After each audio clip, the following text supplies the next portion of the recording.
Today I'm talking about my favorite social identity, military fanatics.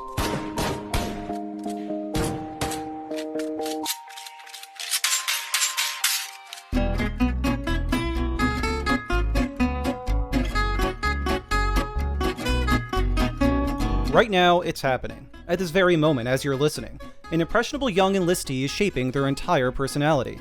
They're getting shoulder tattoos, referring to their enlisted friends as civilians, buying a car with 35% APR, and planting a cliché bumper sticker on said car. At the same time, not far away, a young woman is camping outside a military base, hiding in the bushes, lying in wait for her prey. She's been enamored with the idea of being a military wife all her life, and she's already stockpiled her own supply of bumper stickers and apparel to match. But how did these two come to be? Such a perfect match, a boot and a Depend-a, destined to be together. All cards on the table, I have never served in the military. I have never been a military wife, and I'm not here to rag on either, much. I just love the memes, and I am fascinated by those who let groups take over their entire identity. So oorah, let's get started. We all know humans have a predisposition towards tribalism, picking a group and then aligning with them. We see this even in entertainment.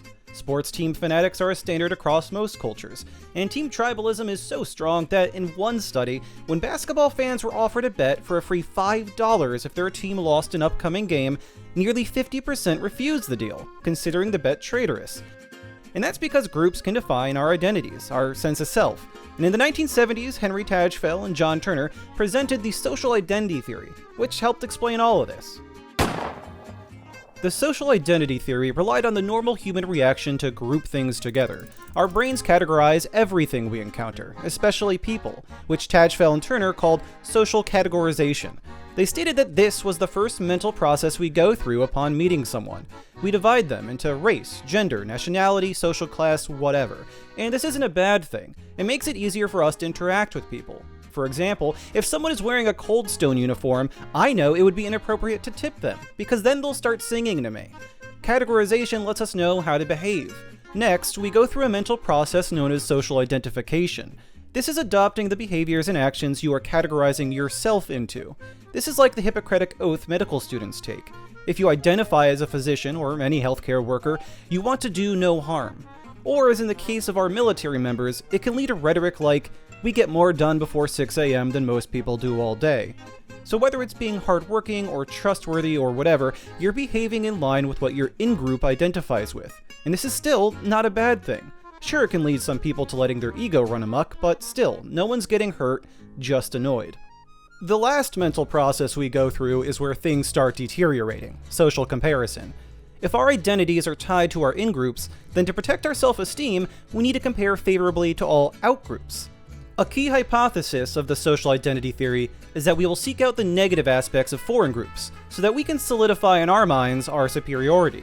So essentially, we're hardwired to spot similarities within our group and differences between groups. This doesn't need to be as severe as racial or gender divides.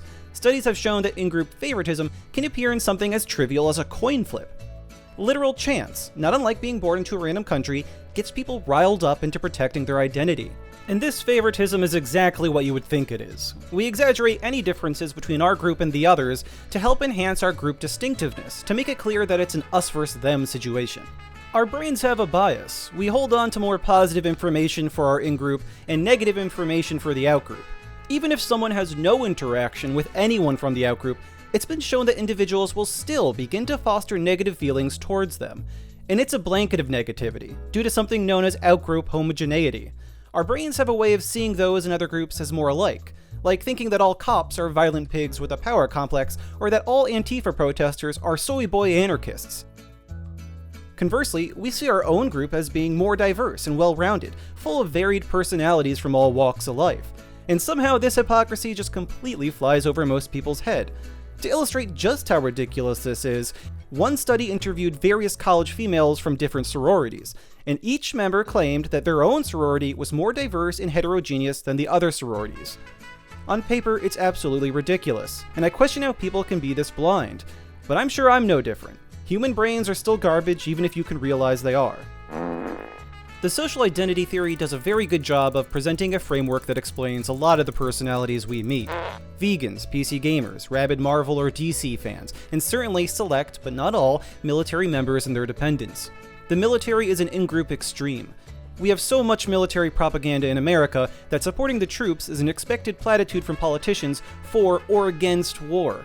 The few, the proud, army of one. There is no stronger in-group than the military. So when suddenly thrust into a group that demands uniformity and at the same time is showered with cultural praise, it's easy to get swept away. Even if you are dismissed before leaving boot camp, there are those who cannot let go. Their self-esteem is already attached to the identity. They want that "Thank you for your service. Thank you for your support." So they align harder and harder with what they believe the attributes of their in-group are, being tough, alpha, superior, even if they're way off base from the actual beliefs. And military spouses and moms do the same thing.